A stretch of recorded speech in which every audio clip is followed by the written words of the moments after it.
This is the Horse Radio Network.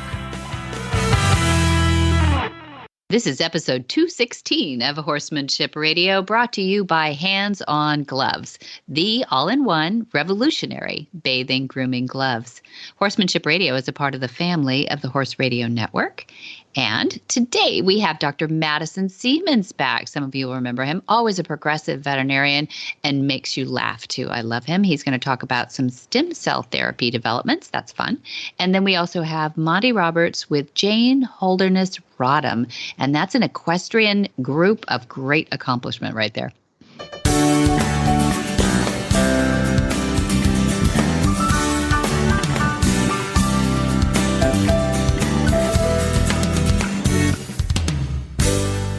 This is Debbie Laux, and you're listening to the Horsemanship Radio. Thanks for joining us. The Horsemanship Radio airs on 1st and the 15th of the month, and I have my producer, Jen, with me today. Hi, Jen. Greetings, Debbie. Has the world settled down a little bit over there in Sullivan, California? You mean since the passing of the Queen, I think, since right? The passing of the Queen. Yeah, no. We have, let's see, as we record this, last night, the crew was here from Entertainment Tonight.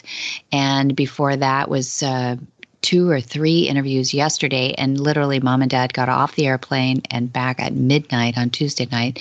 The funeral was on Monday, and you can just backtrack from there. We're up to at least a couple dozen interviews at this point, just in the last, 10 days or something. So wow. Not complaining, first world problem, but, the challenge is they have a 30 plus year relationship, and somebody sort of put it in sync when they said that's nearly half her reign. That's a good point. Yeah. When you think about nearly half her reign, you think how many things she's done in all those years.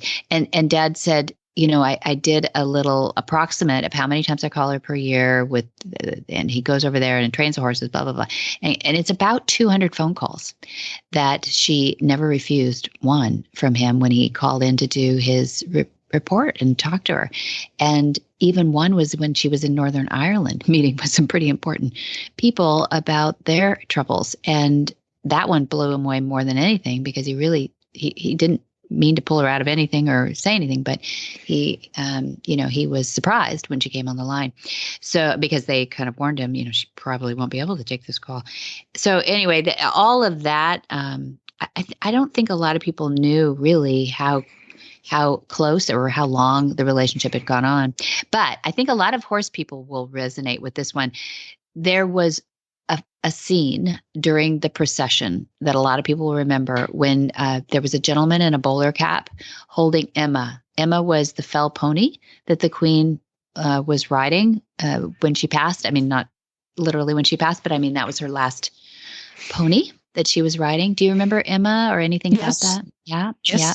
And the touching scene is that there is Terry Pendry, is the man in the bowler cap. He's standing amongst all the flowers that they have strewn by the side of the road. And there's Emma quietly on the procession, and the Queen's scarf was in the saddle, which is like her helmet, Yeah, exactly. Yes. was in the saddle.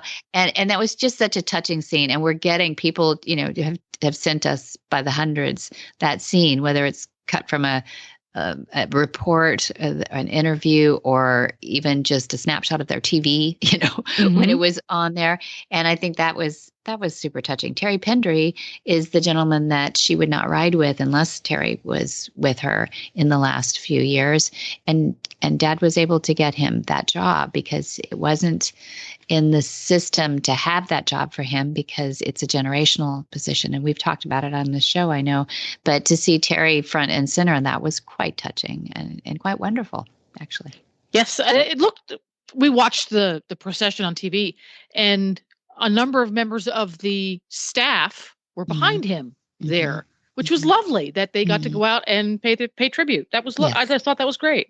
I did too. Yeah. No, it was quite wonderful. And so Mom and Dad were, if I didn't say this on the last tribute, they were part of the the service that was at Windsor, which is St. George's Chapel there, and that was 800. So I think there were 2,000 invites. The rest of them are at Westminster at Buckingham Palace. So anyway, so that is behind us, but not the interviews done yet.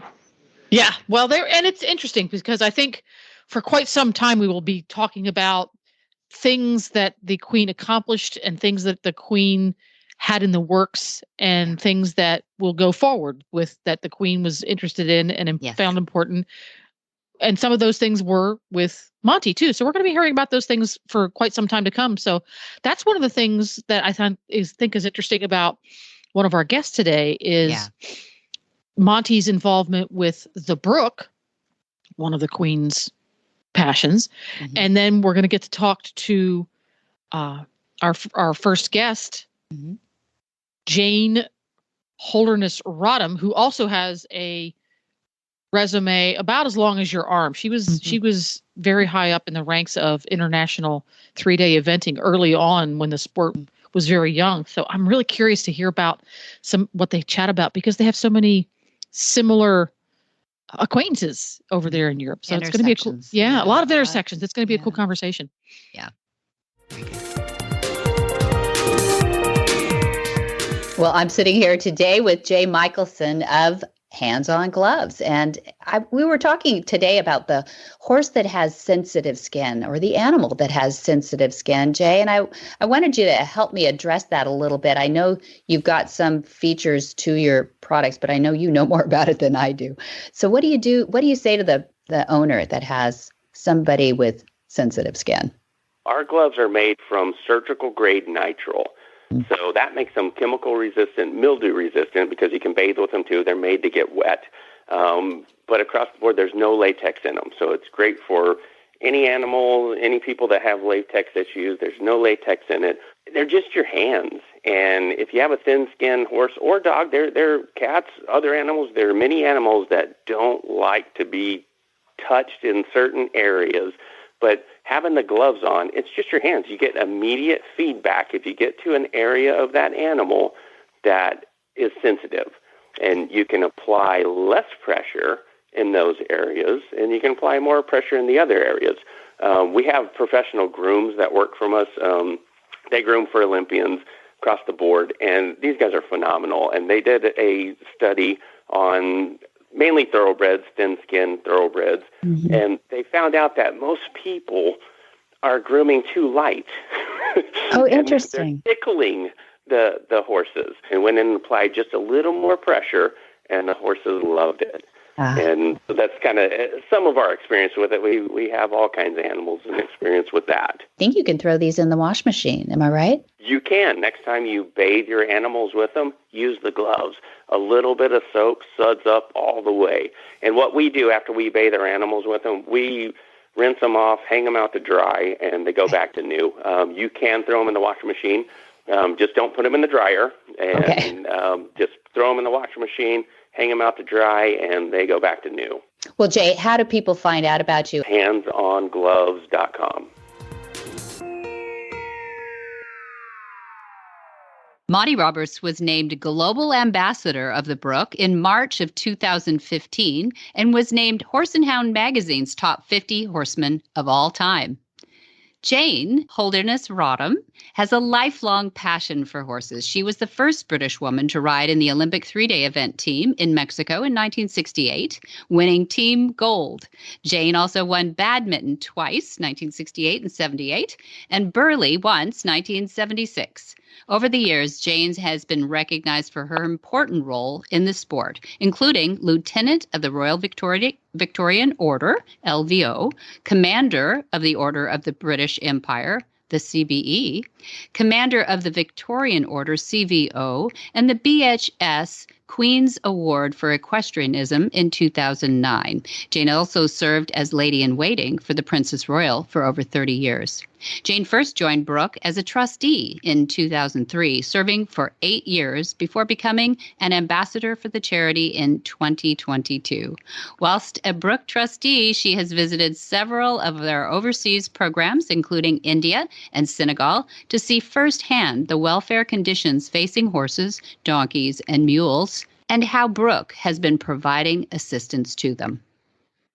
Well, welcome. I've got Monty Roberts and not only the global ambassador of the Brooke in Monty, but also Jane, a newly minted ambassador of the Brooke. We might ask the question first, and I'll start with you, Jane, since you're probably brushed up on this more than Monty even.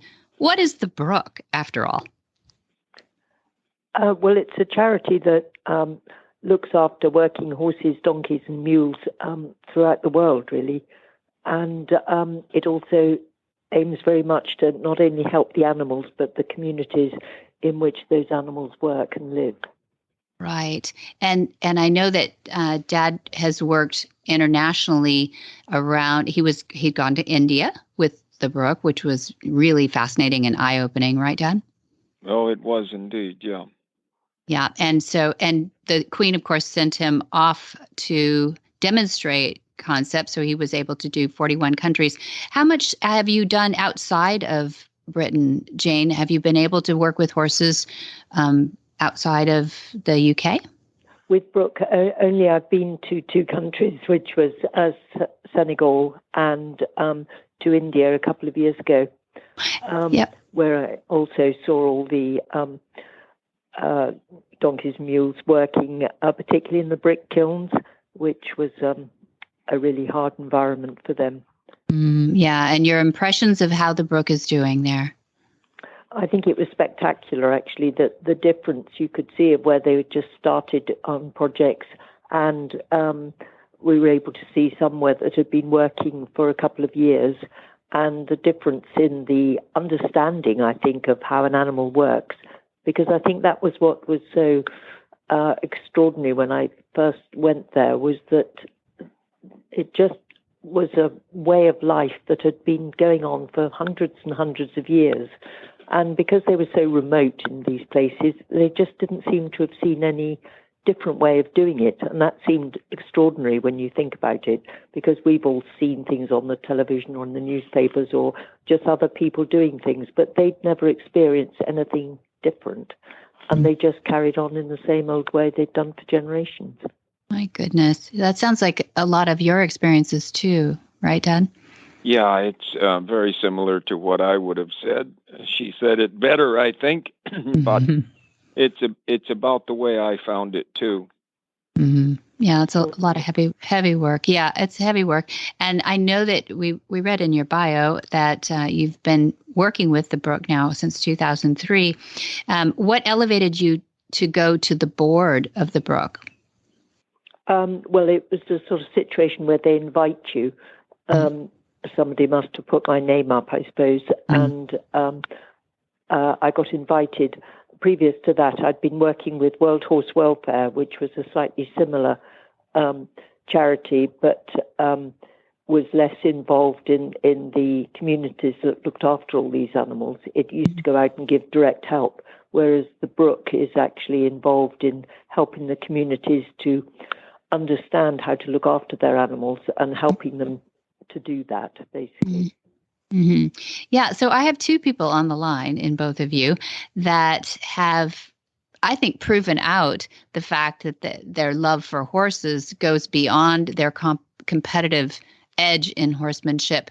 Do you think that gives you an edge? I'll ask Dad first on this one. An edge to love the horse, because both of you have competed at a high level and achieved at high levels, or is that counterintuitive? Well, I don't think it's counter, but what you do have to do is recognize the personality of each person that's doing this. And I know a lot of people who have competed for years and years and years and still have very little respect for the horses they competed on.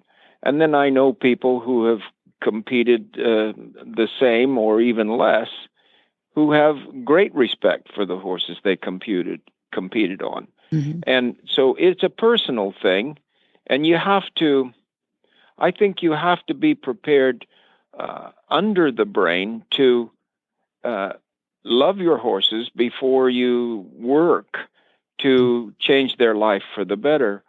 It isn't everybody that can do it. For instance, Don Dodge is dead and gone now, but he produced world champion after world champion in the western area out here in the western part of the United States. And he never liked a horse that he competed on. No. And he just didn't treat them as if they had any need for respect at all. And it was hard for me to put up with that and still learn from him. But he was good, and he did the job, and he made champions. So I think it's a very personal thing. What do you think, Jane? Yeah, well, I would absolutely agree with what you say, but I think those sort of people are probably the same with humans as they are with animals. They don't understand humans much better. You're so right. You're so right, because Dodge, I think he had 4 different wives, and Nope. it was a constant familial problem with him. So I think you're absolutely right. Yeah. I think if you've got empathy with the people you work with, you'll have empathy with the animals you work with, and they will they'll know who really understands them, won't they? They sort of come to you when, as they certainly do to you, Monty. They absolutely. Well, you just do the right movements and you understand their body language, even though you can't talk to each other. Physically, you can get that communication through body language. Oh, that is so true. So true. Dodge used to give me a hard time saying, they don't know what you're doing and they don't care. You're not going to get horses to like you or dislike you. They just don't have that capacity. Just give them a boot in the belly and ask them for their best. Mm. And I don't know how much of that he meant and how much he wanted to impress me, that he was just a tough guy. But it doesn't matter. He was certainly different from me. Well, different from both of you. You all obviously have risen to the cream of those helping horses out there, not only in your own countries but globally. But I think it might be a good place to talk a little bit about the Brooke. Certainly, news has happened since we booked this interview about the passing of Her Majesty the Queen Elizabeth II, and I know, Monty, that you attended the funeral at Windsor, but I thought it might be interesting to see if Jane has any intersections with the Queen too. Jane, had you ever been able to meet the Queen and/or work with the Queen in any capacity? Very lucky. I did meet the Queen several times, and she actually presented me with my badminton prizes both times I won. And I also work with the Princess Royal, so I have met her on occasions. And what a woman. She's just something special, as I think was shown in the recent crowds worldwide. She Absolutely. was just an amazing lady. Yeah. Way back when the castle burned, when Windsor burned, yep. I was training for she and her husband at that time. I had horses for them, and so I'm sure she's followed me along, but I never had any personal contact, or the Queen never mentioned that I should do that until this COVID thing came along, and then everything was messed up to the point where I feel like I failed now, and I should have been keeping Camilla aligned with what the Queen was asking me to do, and I didn't do that. Part of it was the loss of Prince Philip, and then the Queen not being in good health, and me trying to, be as little trouble as I could to the Queen. Yes. I just didn't push all the buttons, and I now feel very sad about that. Mm. Well, I'm sure you shouldn't, because I think it will carry on, and your influence will very much carry on, because I know how much the Queen admired your methods and everything, and the whole family have been very much involved in that. That's nice. That's kind. I have a little story, and I think it was a great tribute to both Camilla and to Her Majesty. When we were at Buckingham Palace for a Brooke event, it was a fundraiser there that Camilla was hosting. I guess I would say would be the term, and it was a really fun time in that you brought that filly in from way outside the ring road in a field. I think she was that morning, and crying out and not knowing what the muse was all about. A nice group of very supportive people of the Brooke, patrons and wonderful contributors to the cause.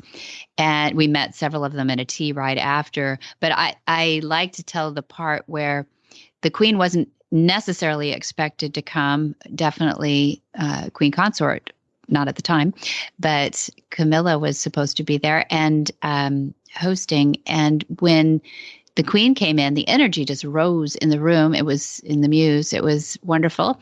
And the Queen, she just became a tour guide at that point, giving Camilla a blow by blow of what you were doing in the round pen to get the first saddle, bridle, and rider on this little filly who was crying out at first and then became very calm and very sweet. And there's pictures now of Camilla, the Queen, and you, Dad, at Buckingham Palace that I know that image is going around a lot, and it's reminded me of that story. And Jane, I don't know if you were there or not, but I feel like there were lots of Janes in the room, in that they were, such good people for horses, and it was recognizable that this was going to go forward. And I think that was, for me, the moment where there was a shift from the Queen to explaining, Camilla, not only that you had trained horses and you're a horse trainer, but that you had a different thing that the Queen was promoting, which was the bridge to the human therapy world too, because you remember Katie Cunningham was there from Guatemala. She was inspired by the Queen when given a certificate in 2012, years before. She created a nonprofit in Guatemala called Lead Up for the youth down there. And so Katie was in the audience, and we were able to come down and speak with Camilla and the Queen about Lead Up in Guatemala. And since then, Camilla has seen a Lead Up in England now, because Katie, and being an expat, came over to the London area, Birmingham, I believe, to do the first. It's with a nonprofit that Camilla is a part of called Ebony, and that's where they, Ebony, where they. Yes. Yeah, wonderful. Good. Do you have an interest in Ebony, or you've just heard of it? Yeah, no. I've been to Ebony several times. Fantastic. Yes, so I'm quite involved because I was previously chairman of the Riding for the Disabled Association, and that very much supports riders, really disabled riders on horses, but. All those organisations very often get together, so I get to know most of the organisations that either involve a horse or humans in one way or another. Good. That's wonderful. It's so nice to know you, even if it's just by an audio voice here. It's just nice to know people that are out there for so long in your lives, contributing not only to the horses, but keeping horses in our lives, which I think is better for people in the long run anyway. Don't you? Yes, absolutely. No, and Jane, I don't want to feel like I'm just getting on the phone and calling somebody and say, I want Camilla to call me. I don't want to seem to her like I'm being pushy at all about this, but I feel very sad that I haven't contacted her prior to the Queen's death, because the Queen was going to speak with her and ask her to join with me and be the Queen, if you will, the Queen's replacement in the movement that I've had globally, along with other groups. We have worked with many other groups, and I have no priority on this at all, but I find myself since the Queen's death, in a very difficult position to speak for the Queen, and I would want Camilla to know that I will be just as hardworking for her as I was for the Queen. Well, I know how grateful she'll be about that. And what I'll do is I'm actually going close to the office tomorrow, so I can call in there and speak to her private secretary and make sure she gets that message. That's great. Yeah. Well, thank you really both. Yeah, I do too. That's very kind. Thank you. I appreciate you both joining us today too. I know how late it is over there in your part of the world, Jane, and I appreciate it's been busy, probably a busy time with lots of reconnections since her passing. So I appreciate that you've taken the time out to give us a little bit of the story, and we'll make sure that we share how important the work at the Brooke is going, and your depth and the gratitude that we all have to those people who are out there working in India and Senegal and Egypt and all the places that Dorothy Brooke has now influenced. I just want to say in closing how much I congratulate you for your honors and achievements in this lifetime, and I feel like we're wearing the same jersey and working for the same causes, and I really appreciate your help. Well, and like that very much goes for you, Monty. It really does. It's been a privilege talking to you, and I've always been such an admirer of all the wonderful work you've done. So thank you very much, and it's good that we're all able to help the horses through the Brook. Yeah. Thank you for that. Thank you very much for that. Hi, I'm Monty Roberts, and I'm dedicated to training horses without pain. You can learn to do it too on my Equus Online University. Western, English, the beginner, or the advanced rider. It doesn't matter. You can connect with other students online too, on our forum, and there's a new lesson every week. It's a lifetime of learning for you on my Equus Online University at montyroberts.com. Veterinarian, artist, and author Madison Seamans is a lifelong professional horseman. His book, Never Trust a Sneaky Pony and Other Things They Didn't Teach Me in Vet School, is the result of his true experiences as a veterinarian in equine practice for over 30 years. This is a James Herriot meets Jeff Foxworthy approach to instruct and entertain real-life adventures of a traveling horse doctor, because you can't make this stuff up. It is fairly extensive study on the common medical problems seen in horses and how they're diagnosed and treated. Madison was one of 7 presenters at the event that we call The Movement, with the topic of how horses' vision influences their behavior. Well, Dr. Madison Seamans, DVM, welcome. How are you? Oh, I'm doing just great. I'm living the dream. You're living the dream. Well, that's what I like to hear in my vet. I like my vet nice and happy and anxious to see me, and not anxious to see my horses too much, actually. But well, ignorance is bliss, and I'm the happiest guy in New Mexico. Oh, you're so bad. Yeah, so you've moved from, we'll do a little quickie here. You were in, I think, Idaho, right? Before?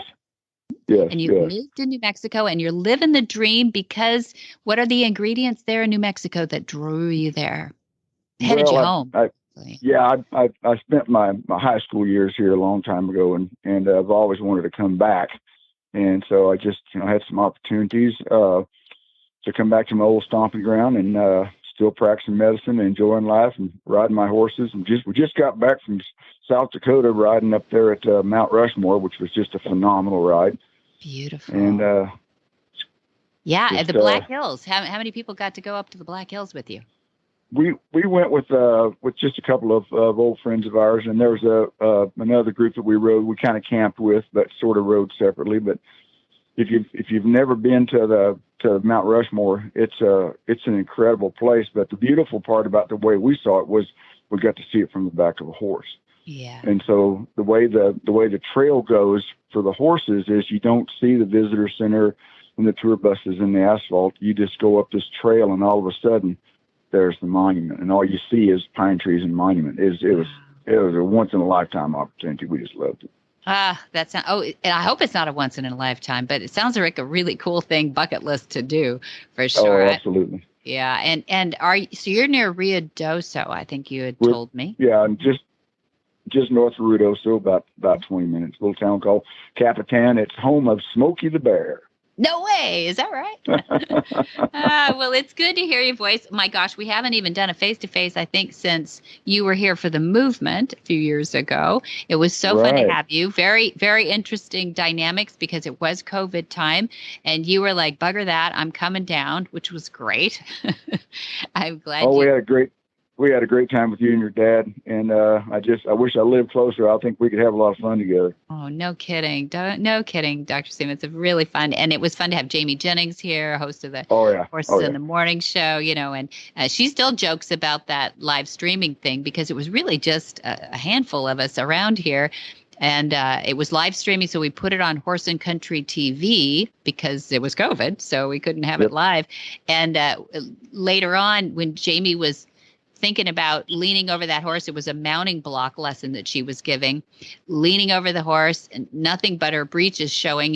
She found out that the Queen had been watching and said she wanted all her horses to train to come to the mounting block like that. And Jamie went, "What? The Queen was watching me on that beautiful Cremello stallion." That was just so much fun. And you were so kind to drive all the way down and back up.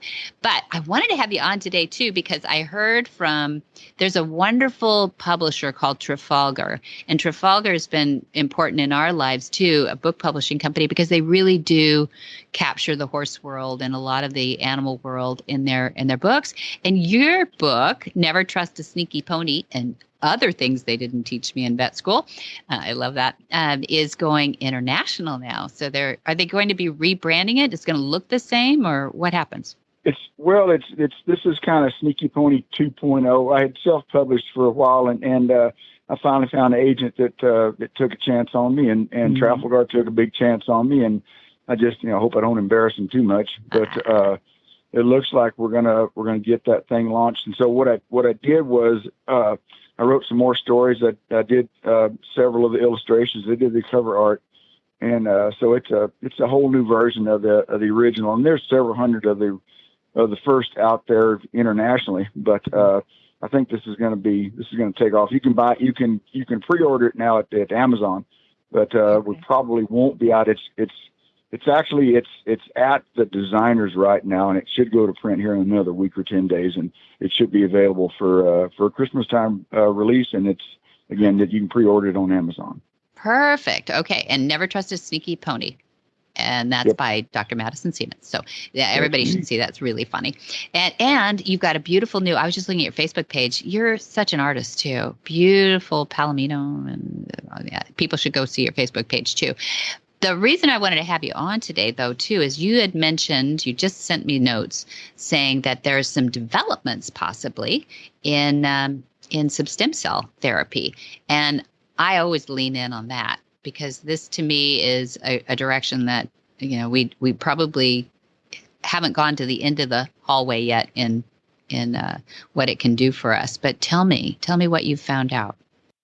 When we talk about stem cells, it's in a way our use of them therapeutically is much the way that many drugs get used, and there's a lifetime, a lifespan, a life event situation where when it first comes out, it does everything, and then after a couple of years, it does nothing, and then after 3 or 4 or 5 years, this is what it will do. So we're kind of in that area with our stem cells. And it's so interesting that a stem cell is actually a cell that lives in various parts of the body. And what it is, it's the body's attempt to regenerate damaged tissues. And they come from bone marrow. They come from fat cells. There's lots of places that we can get stem cells. And when I was in veterinary school, when the Earth's surface was still cooling, the stem cell was a concept, but nobody had ever seen one. And most of what we had focused on was the bone marrow-derived stem cells. And fast forward, 175 years, and now we kind of understand what a stem cell really is and what it looks like, and now we can actually harvest them. And one of the first guys to do this therapeutically is our friend Doug Herthel, a few miles down the road from you guys at Alamo Pintado. He was doing this back in the 90s. Yeah. And it was so interesting because he was using bone marrow derived stem cells, and it was very interesting because he could give these to some horses. He started using these on tendonitis cases. And so we could give these to some horses and they would respond, and then he could give these to others and it just didn't seem to matter. So now fast forward 30 years, now we have a little bit of a better idea about what's going on here. And so this is a tissue just like any other organ. And one of the studies that was just presented at last year's Association of Equine Practitioners meeting, which is an international body that it's an educational body and a research body. So the AAEP, they have an annual convention where they put out all the new stuff, and it's just so fun. It's just like trying to drink out of a fire hose, you know. Oh, yeah. But one of the interesting things that came out of this meeting is these stem cell treatments. And part of the reason some of them are failing is because of a tissue allograft rejection. So, for example, if you get a kidney transplant, you're going to have somebody that's pretty closely related to you, and even at that, some of those organs are going to be rejected if you're not on some type of immunosuppressive therapy for the rest of your life because of this organ rejection. Oh, is that right? Rest of your life. Oh yeah. Come to find out is that the stem cells they're called banked stem cells. So I got a horse with a bowed tendon and I would like to put some stem cells in there, but I don't want to wait to culture his own stem cells and get 1 billion of them. I want to go ahead and just buy some ready-made off the shelf at the local Walmart. And so Walmart said, stem cells are us, send you, a vial of stem cells and you inject it in the horse, and it's a $3,000 or $4,000 deal. Mm-hmm. Well, come to find out is that these horses are rejecting those. Mm-hmm. And so that's why they're not working. So what we need to do is we need to culture the horse's own stem cells, and that takes time. So what we'll do is we can take them either from blood, from fat tissue. I mean, there's lots from hair follicles. There's lots of places we can take them from. We send them off to a specific lab, and they will culture those and get several hundreds, millions of these cells to inject into the area that we would like to treat. How long does that take? Does that take a long time to culture? No, a couple weeks. Oh, okay. All right. A couple weeks. We're not talking about forever because it's an exponential cell growth. Okay, so each cell divides, once, and so you got 2, then you got 4, then you got 16, and pretty soon you got lots. Okay. But the interesting thing about this is, and one of the fun parts about having been watching this go on for the last 30 years, is that I've seen it. I get to see it go through all types of different phases about how we approach these things, what we're going to use, how we're going to use them, where we're going to put them. And there's a great review article it's about 10 years old now, that actually looked at about 20 of these fairly carefully controlled studies about the effects of these things. Okay. And the interesting thing about some of these therapies is, let's just talk about tendonitis for a second, because that's probably where they've been used the most.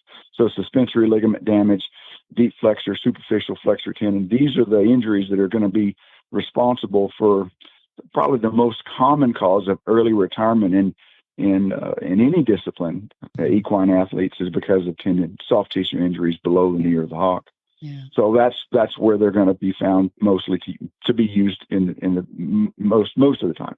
Mm-hmm. But so this review study looked at about 20 of these, and it's pretty discouraging. Some of these studies are not carefully controlled. So in other words, they'll have 20 or 30 horses that they treated, but they have no control. So they didn't take a horse with a similar lesion and just put saline in that thing, or just stick a needle in there. Okay, so there's a lot of these horses are going to get better no matter what you do. Yeah. And the interesting, even a more interesting thing about this is sometimes the aftercare in this thing is about a year. Oh. Yeah. That's not interesting. That's discouraging. Well, it's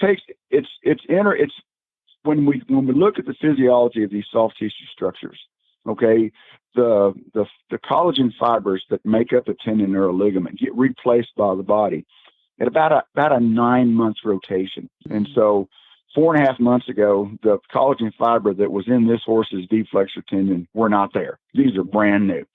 And so it takes about 9 months for the body to remodel and rebuild, because they break these little fibers just incidentally, just walking around. They're very, very small. They're cells. And so the body regenerates those. And so when we get a catastrophic breakdown where we've got a torn ligament or tendon where we see a core lesion with the ultrasound, now we've got to think about, okay, what are we going to do with this? I've been studying tendonitis since the early 70s. And Dr. Frank Milne used to be the head of the veterinary college at Guelph. In fact, he's the guy that we have a lifetime achievement award for veterinarians. And so if you've been doing something for 20 or 30 years that has really affected the lives of horses and how we approach them, you can win the Frank Milne Award. Yeah. So when I was an undergrad, I was really interested in tendonitis. And so I wrote him a letter. He had done more work about tendonitis up to that point. Now, this was back in about, this is 50 years ago.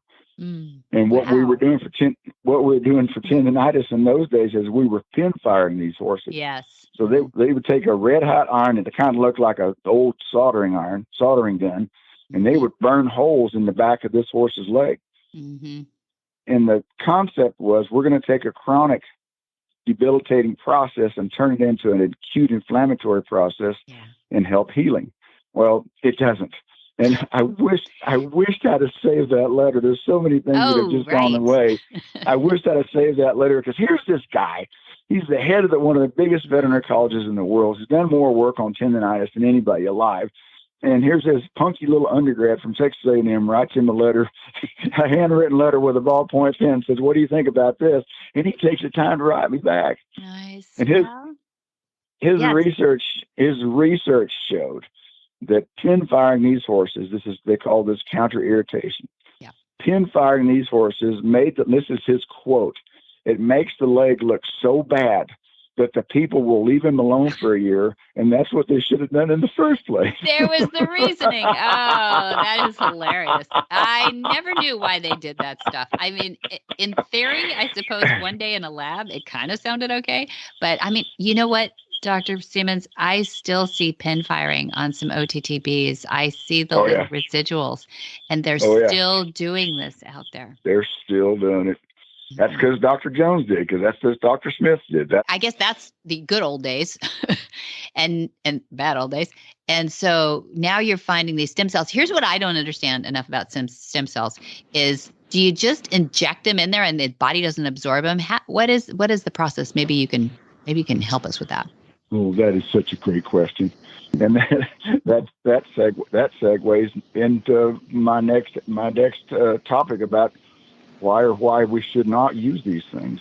It's very interesting. There was a study done not too long ago where they actually labeled these stem cells with some fluorescent dye. And what they did was, so they would inject a lesion and then come back and look for it later. And come to find out that a whole bunch of these stem cells wind up someplace else. Yeah.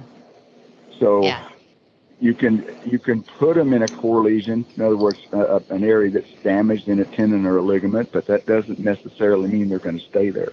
Mm-hmm. And another interesting part of why I'm a little bothered by the lack of control about some of these studies is, back in when they were still pin firing horses, another guy came along named Oshheim, and he decided that pin firing was probably pretty stupid. What he did was he took a scalpel blade and in an area where he figured the tendon was bowed. This is way before ultrasound, but it would just have a big fat tendon. Mm-hmm. And he would just poke a hole in that area that was inflamed, like he was going to drain it or something, which there's no real pocket there to drain. Yeah. But he would just irritate that tendon with a scalpel blade, and a bunch of those horses came back to do just fine. So I'm wondering if just injecting something into that area, if just that act of injecting something is enough of a stimulus to turn on these stem cells that are in that tendon to begin with. Interesting. These are just a question. I don't know the answer. Right. But it's really it's a whole part of what has been done with stem cells over the last 20 or 30 years. Somebody took the time to figure out and this may sound kind of mean, but hang with me for a second. You'll see where I'm going. Somebody figured out a way to give a rat a heart attack. Oh. And yes, somebody had a lot of time on hand. So what they did was they've caused an ischemic injury to a rat's heart, meaning that there's a lack of blood flow. And so if this was a person, that they would go in for a bypass. Well, with the rat, you can actually harvest his own stem cells and culture them so that he's got a bunch of them. And then you can give him a heart attack, and then tomorrow you inject those stem cells into his jugular vein, and guess where they wind up? They want to help that heart out. Amazing. Right where that infarct is. Yeah. So, I mean, you know, we're looking at these things now, and it's not just a matter of working on tendon or ligament injuries. There's some really interesting work that's being done in non-union fractures. And so you've got a horse that's broken his leg, and we've cast it, we've tinned it, we've done all these things, and yet, boy, oh boy, we come back in a couple of months, and we're still not seeing any kind of healing coming across that bridge. And so they have put some stem cells, not in horses, this has just been in humans, with non-union fractures. And typically in a human, when you get a non-union fracture, the next thing to do is amputation, because blood flow gets shut off. You start losing blood flow to the soft tissues, and you start, that part that's broken is necrotizing, and you get gangrene and you die. So those non-unions will result in amputation in some of these horses. I mean, some of these humans. So they've done some of those. These allograft stem cells, in other words, coming from that same person, and actually been able to get those bone cells to bridge that gap. And the follow-up on these things is 6 or 7 years. These people are totally normal. That's amazing. That's amazing. I love that there are different species that can help, another by helping us out. And I appreciate that. I've got some clunking in the background. I'm not sure. We've got squeaky chairs or something going on, but and it's degrading. So I'm going to let you go. But I love that there are people getting back to simple with some of these applications too. As rocket scientists as we can get with medicine, sometimes, going back to and questioning those simple things that we were doing back then, and maybe just a quick change up on some of them. Like the pin firing thing is bad, we know that, but it may have created some sort of element of irritation. Maybe we didn't have to go like anything. Maybe we didn't have to go so far with an extreme application of something, but it might still work. Always interesting to talk to you, Deb. Thank you, Dr. Thank you so much for being on. We're going to look for that book. Go to Amazon and look for Never Trust a Sneaky Pony and buy it for Christmas. Wonderful. I'm going to keep my day job, but maybe we can sell a few books. Oh, please do. We want to support that day job. So, yes, please. Thank you so much. Hey, give my best to your dad. Leave this world a better place than mine. The magic in the language of the herd. Up next, Lee Hansen gives us tips on loading on the trailer and pressure and release. Welcome back, Lee Hansen. We're privileged and honored to have you back, and I understand that you've thought up a trainer's tip for us. We'd love to share you. I have, absolutely. A lot of people, I watch them try to load these young horses in the trailer for the first time, or get a horse into a stall that has never been into a stall, or walk on concrete. And I watch these people literally have a tug-of-war with this horse. And you shoot yourself in the foot right off the bat when you do that. Horses are naturally going to respond to pressure and release of pressure. And the biggest part I think that people miss is that release of pressure. And you can't drag a horse anywhere. And so when you're loading a horse in a trailer or you're holding them into a stall, it's okay to pull that lead rope tight and just hold it. Don't yank on it. Don't pull on it. Don't jerk on it. But just hold that firm pressure there. And the moment they shift their weight forward at all or move the tiniest bit, let that lead rope go and pet that horse. And I guarantee you that horse will continue to make those small steps. It may not be fast as you would like, but they will make those small steps and get in the trailer, go into the stall, walk across that concrete, whatever it would be. For more of these insights into good horsemanship, go to MontyRoberts.com and click on the words Ask Monty at the bottom of the page. Where in the world is Monty Roberts? Monty is looking forward to meeting some new friends, two-legged and four-legged. We have October 3 through 5, the introductory course module 3, that's long lining. October 6 through 8, the introductory course module 4, that's prep for those intro exams. October 12th, we have Horsemanship 101. October 15, Mountain Trail Play Day. That's fun. Once a month we do that. October 21 through 23, Horse Sense and Healing for our veterans and first responders with post-traumatic stress. October 31, November through November 11 is the advanced exams. Then November 12th, we have a Mountain Trail Play Day. November 14th through December 2nd, we have an advanced course. December 17th, we have a Mountain Trail Play Day. We have a lot of play days. And then December 16th through 18th, we have our Horse Sense and Healing, last one for the year. Dun, dun, dun. And you can find all of that information and more at MontyRoberts.com. You can also call Flag is Up Farm, which is also open to the public. You can also visit during regular business hours. All of that can be found at 805-688-6288. And for details about today's show, you're going to go to horsemanshipradio.com where you're going to find links, photos, and more information. And also this podcast. That's right. No kidding. And as always, we love your feedback. Please follow us on Facebook under facebook.com/Monty Roberts, or on Twitter at twitter.com/Monty_Roberts, and Instagram, my favorite, Instagram.com/Monty_Roberts/. That's crazy.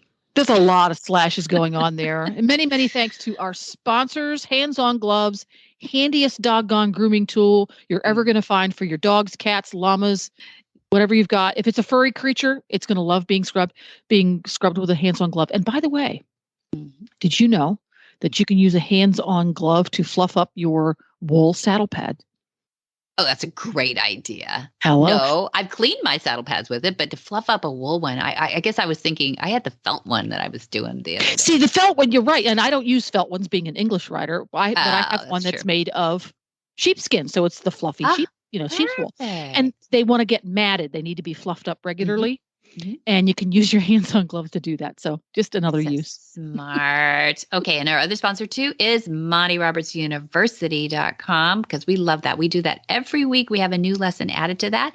And we have a lot since 2009 now. We put out those and they're great. They're a legacy to Dad, but they're also the greatest learning tool, I think, for equestrians there is. Be sure to visit all the other great shows on the Horse Radio Network too at horseradionetwork.com. Until next time, have many happy horse hours.